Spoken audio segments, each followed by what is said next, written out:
चीन अपनी इकॉनमी की नेगेटिव कवरेज से बुरी तरह से बौखला गया है। इंटरनेट से ऐसी सभी खबरों को हटाने के लिए ड्रैगन ने पूरी ताकत झोंक दी। चीन अपनी अर्थव्यवस्था के बारे में सभी नेगेटिव न्यूज हटाने में जुट गया है। इसकी वजह है कि शी जिनपिंग सरकार अपनी जनता के सामने हकीकत नहीं आने देना चाहती। ये कदम ऐसे समय में उठाया गया है जब भारत 3 वर्षों में दुनिया की तीसरी सबसे बड़ी अर्थव्यवस्था बनने की तरफ तेजी से बढ़ रहा है।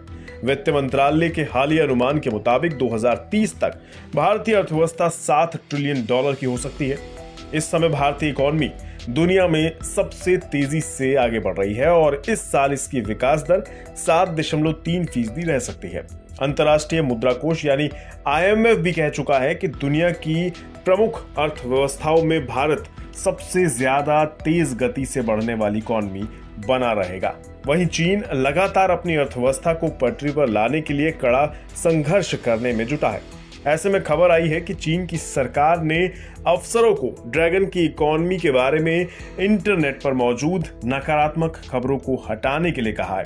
रिपोर्ट्स के मुताबिक गृह मंत्रालय ने अपने ऑफिशियल वीचैट अकाउंट में कहा है कि लोगों को चीन की अर्थव्यवस्था को कमजोर बताने वाली खबरों पर यकीन नहीं करना चाहिए। लोगों को सलाह दी गई है कि वो राष्ट्रपति शी जिनपिंग के फैसलों और सोच पर भरोसा बनाए रखें।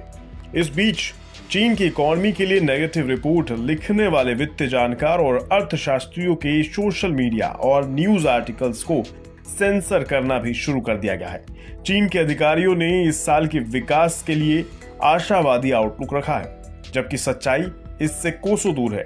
चीनी अर्थव्यवस्था इस समय जिन चुनौतियों का सामना कर रही है उनकी लंबी लिस्ट में शामिल है संकट में फंसा रियल एस्टेट सेक्टर, शेयरों में गिरावट, डिफ्लेशन और युवा बेरोजगारी, मंदी की गहराती आशंका। ऐसे में सेंसरशिप का फैसला चीन की बौखलाहट का सबूत है। ये चीन की पॉलिसी मेकर्स की क्षमता पर सवाल खड़े कर रहा है। ऐसे में अपनी जनता को झूठ परोसने की नीति पर चलकर चीन आने वाले समय के लिए बड़ी मुश्किलें खड़ी कर रहा है। वहीं सीमा पर जारी विवाद के बीच चीन अब भारत से भी हर मोर्चे पर पिछड़ता नजर आ रहा है। भारत अगले 3 साल में दुनिया की तीसरी सबसे बड़ी अर्थव्यवस्था बनने का दम दिखा रहा है। मजबूत घरेलू मांग, युवा आबादी, बढ़ते मध्यम वर्ग, निजी निवेश में इजाफा भारत की ताकतवर इकॉनमी का सबूत है। वहीं सरकार की तरफ से इंफ्रास्ट्रक्चर में किए जा रहे भारी निवेश और कृषि क्षेत्र के अच्छे प्रदर्शन से भी भारत की ताकत बढ़ रही है। यही वजह है कि IMF, वर्ल्ड बैंक, ADB जैसी दुनिया की तमाम दिग्गज वित्तीय संस्थाओं का अनुमान है कि भारत 2027-28 या फिर 2030 तक दुनिया की तीसरी सबसे बड़ी अर्थव्यवस्था बन जाएगा। आपको क्या लगता है? कमेंट बॉक्स में बताइए।